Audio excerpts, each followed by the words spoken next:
ជំរាបសួរថ្ងៃនេះនាងខ្ញុំមានមុខម្ហូបដែលមានវិធីចម្អិនងាយស្រួលហើយលឿនរហ័សជាពិសេសនោះគឺមានរសជាតិឆ្ងាញ់មែនតើមុខម្ហូបពិសេសរបស់នាងខ្ញុំថ្ងៃនេះគឺបង្កងអបជាមួយនឹងកូកាកូឡាណាមិនត្រឹមតែមានរសជាតិឆ្ងាញ់ទេចាគឺមានអត្ថប្រយោជន៍យ៉ាងច្រើនចំពោះសុខភាពរបស់យើងទៀតផងណាចាជាពិសេសនោះគឺបានញ៉ាំជាមួយនឹងទឹកជ្រលក់ដែលមានរសជាតិជូរផ្អែមប្រៃហឹររឹតតែឆ្ងាញ់ពិសេសទៀតណាបងប្អូនចាបងប្អូនណាអាចទស្សនានៅវិធីចម្អិននិងវិធីនៃការធ្វើទឹកជ្រលក់ជាមួយនឹងខ្ញុំទាំងអស់គ្នាណាប៉ុន្តែកុំភ្លេចណាជួយ like ជួយ share និងជួយ subscribe channel ឲ្យនាងខ្ញុំផងណាសម្រាប់គ្រឿងផ្សំគឺនាងខ្ញុំមានបង្កងចំនួន1គីឡូក្រាមគឺស្រស់ៗល្អខ្លាំងណាស់ចាគ្រឿងផ្សំមានទឹកស៊ីអ៊ីវប្រេងខ្យងជាមួយនឹងអំបិលខ្នុរអំបិលជាមួយនឹងស្ករសមាននៅខ្ទឹមសខ្ទឹមក្រហមជាមួយនឹងម្ទេសហឹរចាក៏មាននៅគល់ស្ក្រៃស្លឹកក្រូចសើចជាមួយនឹងរំដេងក៏មាននៅក្រូចឆ្មាសម្រាប់ការធ្វើទឹកជ្រលក់ហើយចុងក្រោយនេះគឺកូកាកូឡាណាបងប្អូនជាដំបូងគឺនាងខ្ញុំបុកខ្ទឹមសជាមួយនឹងម្ទេសសិនណាបងប្អូនសម្រាប់ម្ទេសនេះដែរគឺនាងខ្ញុំយកគ្រាប់ចេញដើម្បីកាត់បន្ថយភាពហឹរណាប្រសិនបើបងប្អូនញ៉ាំហឹរបងប្អូនដាក់ម្ទេសកាន់តែច្រើនកាន់តែល្អណាហើយសម្រាប់ខ្ទឹមសជាមួយនឹងម្ទេសនេះដែរគឺយើងមិនចាំបាច់បុកឲ្យម៉ត់ខ្លាំងពេកទេ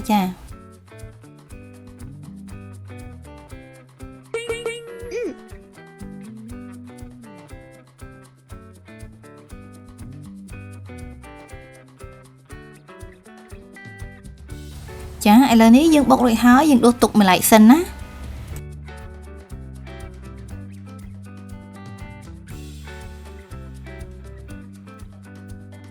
បន្ទាប់មកគឺនាងខ្ញុំចាប់ផ្ដើមធ្វើទឹកជ្រលក់ដែលបុកខ្ទឹមសជាមួយនឹងខ្ទឹមក្រហមជាមួយនឹងម្ទេសចូលគ្នាណាកាលណាដែលយើងបុកបែបនេះខ្ទឹមសខ្ទឹមក្រហមហ្នឹងប្រកាសជាខ្ទាតជាមិនខានទេបងប្អូនវិធីដែលធ្វើឲ្យខ្ទឹមមិនសូវខ្ទាតគឺយើងត្រូវបន្ថែមអំបិលបន្តិចជាមួយនឹងអំបិលខ្នុរបន្តិចនាងខ្ញុំដាក់ជាមួយនឹងស្ករស1ស្លាបព្រាបាយរួចហើយគឺយើងចាប់ផ្ដើមបុកបន្តទៀតធ្វើបែបនេះគឺខ្ទឹមនិងម្ទេសរបស់យើងហ្នឹងគឺកាត់បន្ថយក្នុងការខ្ទាតទៅបងប្អូនហើយងាយស្រួលក្នុងការបុកឲ្យឆាប់ម៉ត់ទៀតផងសម្រាប់ទឹកជ្រលក់នេះដែរប្រសិនបងប្អូនញ៉ាំហឹរគឺអាចបន្ថែមម្ទេសឲ្យបានច្រើនក៏បានដែរនៅពេលដែលបុកម៉ត់ហើយគឺនាងខ្ញុំយកទៅលាយគ្រឿងផ្សំបន្ថែមឬក៏បងប្អូនអាចលាយគ្រឿងផ្សំនៅក្នុងត្បាល់បុកនេះក៏បានដូចគ្នាណាដោយបន្ថែមទឹកត្រី1ស្លាបព្រាបាយជាមួយនឹងស្ករសគឺនាងខ្ញុំបន្ថែម1ស្លាបព្រាបាយទៀតណាបងប្អូនសម្រាប់ទឹកក្រូចឆ្មានេះគឺនាងខ្ញុំបន្ថែមប្រហែលជា2ស្លាបព្រាបាយរួចហើយគឺយើងចាប់ផ្ដើមកូរគ្រឿងផ្សំរបស់យើងនេះឲ្យរលាយសព្វចូលគ្នាទៅគឺរួចជាការស្រេចតែម្ដងណាសម្រាប់រសជាតិវិញបងប្អូនអាចបន្ថែមបន្ថយតាមចំណង់ចំណូលចិត្តបានណាត្រៀមទឹកជ្រលក់រួចរាល់ហើយគឺនាងខ្ញុំមកសម្អាតបង្កងវិញម្ដងណាបង្កងគឺមាននៅវីតាមីន B12 សម្រាប់ជំនួយដល់ទូនាទីខួរក្បាលប្រព័ន្ធប្រសាទនិងដំណើរការបង្កើតកោសិកាគ្រាប់ឈាមក្រហមហើយមាននៅអាស៊ីត Omega 3 ជាអាស៊ីតខ្លាញ់ដែលបានផ្ដល់នូវគុណប្រយោជន៍ដល់សុខភាពខួរក្បាលនិងបេះដូងទៀតផងណាវាអាចជួយកាត់បន្ថយហានិភ័យគ្រោះថ្នាក់នៃជំងឺដាច់សរសៃឈាមខួរក្បាលនិងជំងឺគាំងបេះដូងបងប្អូនហើយអាស៊ីតខ្លាញ់នេះគឺមានអត្ថប្រយោជន៍ខ្លាំងណាស់សម្រាប់មនុស្សចាស់ជួយការពារជំងឺវង្វេងវង្វាន់ណាហើយចំពោះស្ត្រីមានផ្ទៃពោះវិញគឺជួយធ្វើឲ្យទារកក្នុងផ្ទៃគឺមានសុខភាពល្អហើយជាពិសេសនោះគឺមានពោពេញទៅដោយកាល់ស្យូមបងប្អូនដែលមានសារៈសំខាន់ជួយទ្រទ្រង់សុខភាពរាងកាយនិងការលូតលាស់របស់ឆ្អឹងយើងទៀតផងណាបន្ទាប់ពីលាងសម្អាតរួចហើយគឺនាងខ្ញុំដាក់បង្កងចូលឆ្នាំងបន្ថែមជាមួយនឹងខ្ទឹមដែលបានបុកហើយអំបិលបន្តិចជាមួយនឹងអំបិលខ្នុរពាក់កណ្ដាលស្លាបព្រាបាយទឹកត្រីក៏នាងខ្ញុំដាក់បន្ថែមពាក់កណ្ដាលស្លាបព្រាបាយដែរសម្រាប់ប្រេងខ្យងគឺ1ស្លាបព្រាបាយបន្ទាប់មកគឺបន្ថែមជាមួយនឹងនេះគឺទឹកកូកាកូឡានេះគឺនាងខ្ញុំបន្ថែមតែចំនួនកន្លះកំប៉ុងតែប៉ុណ្ណោះណាបងប្អូន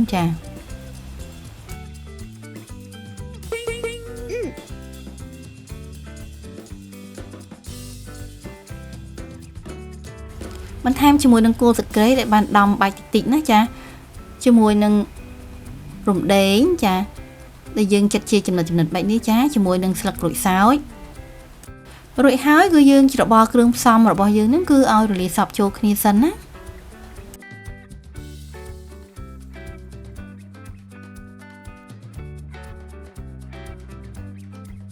ទើបយើងចាប់ផ្ដើមបើកភ្លើងចង្ក្រានដើម្បី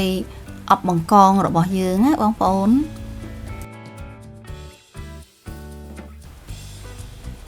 ចាយើងអប់ប្រហែលជា10នាទីគឺបង្កងរបស់យើងឆ្អិនហើយសម្រាប់ក្លិនវិញគឺឈ្ងុយខ្លាំងមែនតើណាចាហើយសម្រាប់ពណ៌បង្កងវិញគឺគួរឲ្យចង់ញ៉ាំខ្លាំងមែនតើណា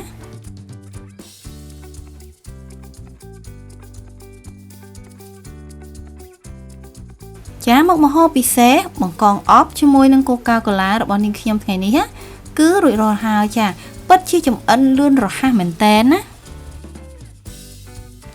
ចាក្លិនក៏ឈ្ងុយរសជាតិក៏ឆ្ងាញ់ចាកុំភ្លេចណាចម្អិនញ៉ាំទាំងអស់គ្នាណាបងប្អូន